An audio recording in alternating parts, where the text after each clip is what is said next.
नमस्ते।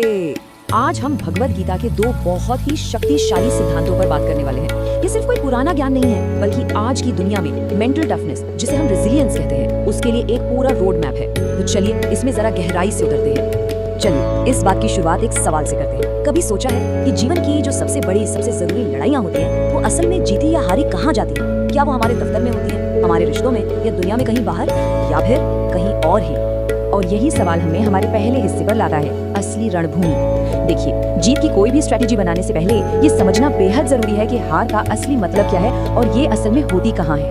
और भगवत गीता ना इसका एक बहुत ही सीधा और गहरा जवाब देती है। पहला सिद्धांत वो है, मन की हार ही असली हार है। मतलब सीधी सी बात है, दुनिया की कोई भी ताकत आपको तब तक नहीं हरा सकती जब तक आप खुद अपने मन के अंदर हार ना मान लें। तो जो असली रणभूमि है, जो असल बैटलफील्ड है, वो बाहर नहीं, वो हमारे अंदर है। अच्छा, इस बात को और साफ तौर पर समझने के लिए जरा इस तुलना को देखिए। एक तरफ है बाहरी झटका, मान लीजिए नौकरी चली गई या कोई प्रोजेक्ट फेल हो गया, ये बस एक अस्थायी घटना है, ये हमारे साथ होता है। लेकिन दूसरी तरफ है आंतरिक हार, जो कि एक चुनाव है, एक फाइनल स्टेट। ये तब होता है जब हम उस बाहरी घटना की वजह से ये मानने लगते हैं कि हम ही एक विफलता है।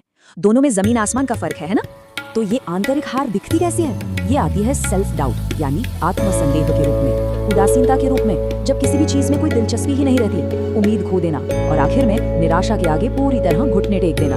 ये एक दिमागी हालत है, कोई बाहरी नतीजा नहीं। और यही वो हार है जिसके बारे में गीता हमें सावधान करती है। तो ठीक है, अगर समस्या मन की हार है तो इसका हल क्या है? हम इस अंदर की लड़ाई को जीते कैसे? चलिए हमारे अगले हिस्से पर चलते हैं और समझते हैं जीत की रणनीति को। इसे हम कह सकते हैं जागृत मन की अवस्था। और गीता हमें इसके लिए एक बहुत ही सीधा प्रैक्टिकल निर्देश देती है। दूसरा सिद्धांत है विवेक जागृत रखो। ये सिर्फ कोई सुनने में अच्छी लगने वाली बात नहीं है, ये एक एक्टिव प्रैक्टिस है। ये उस आंतरिक रणभूमि में हमारा सबसे ताकतवर हथियार है। तो ये विवेक, इसका असल में मतलब क्या है? जैसा कि यहाँ बताया गया है, ये सिर्फ सही गलत का ज्ञान नहीं है। यह सच और झूठ, असलियत और हमारे अपने परसेप्शन के बीच फर्क करने की एक एक्टिव, एक जागी हुई समझ है। ये हमारी अंदर की आवाज है जो हमें इमोशंस के तूफान में भी सही रास्ता दिखाती है।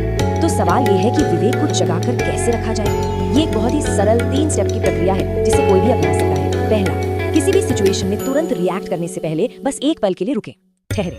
दूसरा, जो भी पहली भावना या विचार मन में आए उस पर सवाल करें, क्या ये सच है, क्या ये मेरे लिए फायदेमंद है? और तीसरा, उस ठहराव और सवाल से जो स्पष्टता मिलती है उसके साथ काम करें। चलिए अब इन दोनों जबरदस्त आइडियाज को एक साथ जोड़कर देखते हैं। महारत और अर्थ का असली रहस्य इन्हीं सिद्धांतों को मिलाने में है। ये दो अलग अलग नियम नहीं है, बल्कि एक ही सिस्टम के दो हिस्से हैं। और इसका कारण बहुत सीधा है, एक जागरूक मन को हराया नहीं जा सकता। क्यों? क्योंकि अगर विवेक जागरूक है तो कोई भी इंसान आंतरिक हार को कभी स्वीकार ही नहीं करेगा।